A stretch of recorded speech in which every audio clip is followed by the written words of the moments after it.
Ang bilis ng panahon, no? We are already in the second half of the year at patapos na naman ang isang buwan. Actually, today is the last day. But before we move forward, allow me to share with you about the first half of my year and all these events that I never expected would happen in my 2025. Sa pag-ikot ng gulong, naghahanap ka ba ng taong sasabay? Sa biyahe ng buhay, kung ganon ay wag nang mangamba, hindi ka na mag-iisa. So it all started sometime back in March when I finally gathered enough courage para sumali sa youth Bible study dito sa simbahan. I mean, I was invited numerous times prior, but I was very hesitant at first and refused to join kasi I was skeptical about it. As an introvert and as someone who is not a very social person, I was thinking, ano namang gagawin ko doon? Besides, wala akong kakilala sa kanila.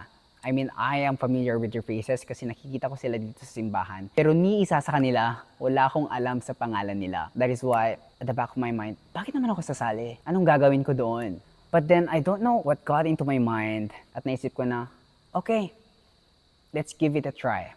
Wala namang masama or wala namang mawawala if you give it a chance. I mean, if I will feel uncomfortable, then perhaps it would be the first and last. But when I finally joined, it was actually the exact opposite of what I was expecting it to be. It actually was very fun. They're very welcoming. And I don't know, I can't explain it. It just felt so warm. And perhaps that is the reason why I did not hesitate to join them once again on the succeeding Sundays after that. And it just so happened na nung time pala na sumali ako, it was the preparation period for the upcoming Vacation Church School.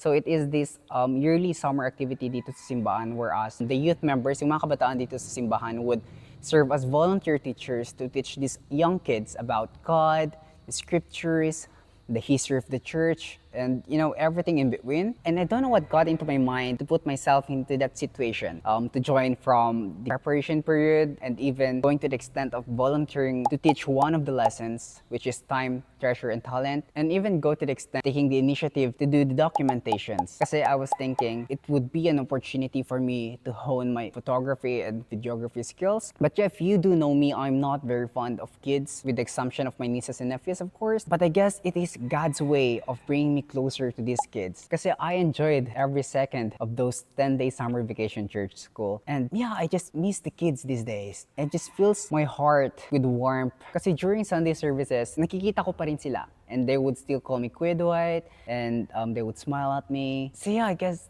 that is God's way of bringing me closer and warming up to these young kids. And I can't wait for the next summer vacation on 2026.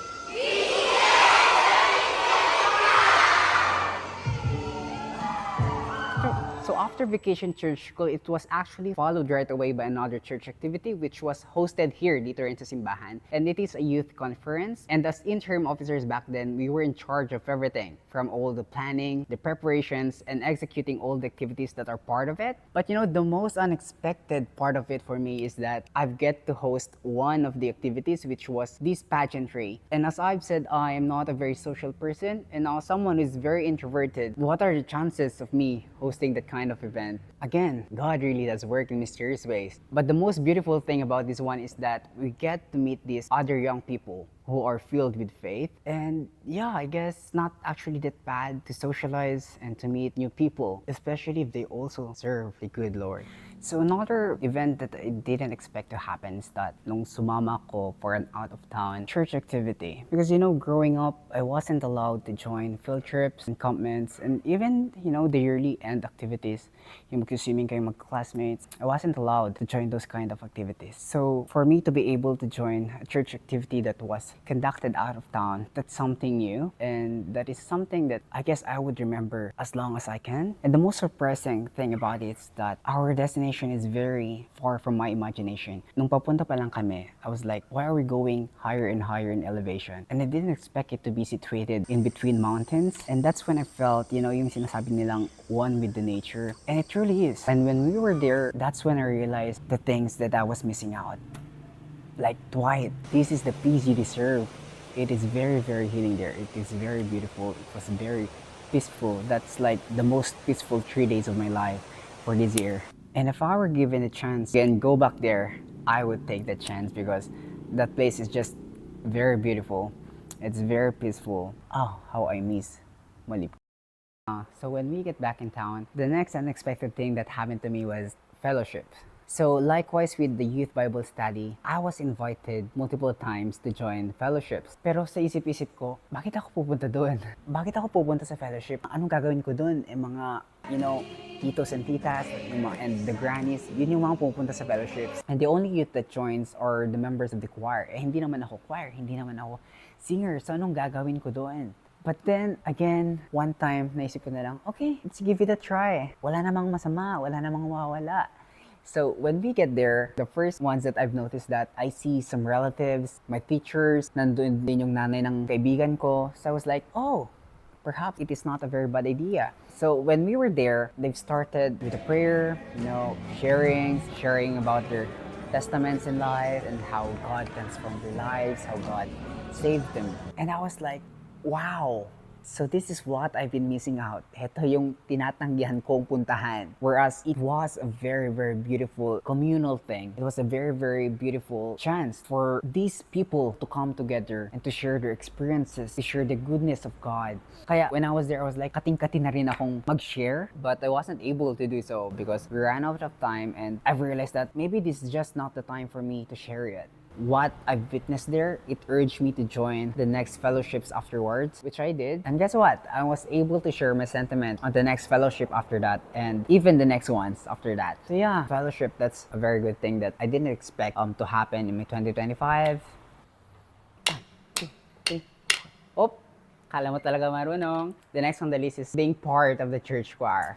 This is, I think, the most unexpected among all the events that happened in the first half of my year. Because my friends know, my family knows, that I'm not a good singer. I don't have a golden voice. I mean, I could hit a note or two, but still, I don't have a golden voice. So, anong gagawin ko sa church choir? But you know what? I was invited multiple times and I refused multiple times as well. Palagi kong sinasabi na, hindi po ako marunong kumanta, hindi po ako singer, I don't have a very good voice. But they still kept on encouraging me na sumali kasi, makakasa naman yan, And I guess it does, kasi hindi pa naman nila ako tinatanggal. So, perhaps they've seen some, improvements, perhaps.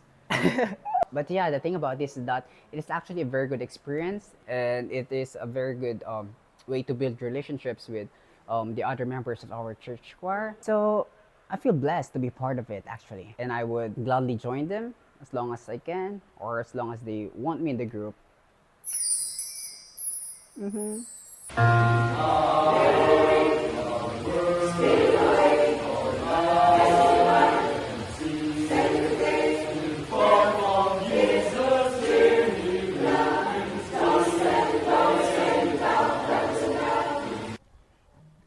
So last on the list, but probably the most beautiful thing that happened on the first half of my 2025 would be the camaraderie that I've built among all the people that I've shared all these events with. So yeah, I guess 2025 just filled with love, with all this warmth, with faith, and of course, God above everything else. So yeah, that is everything, and I'll see you on the second half of my year.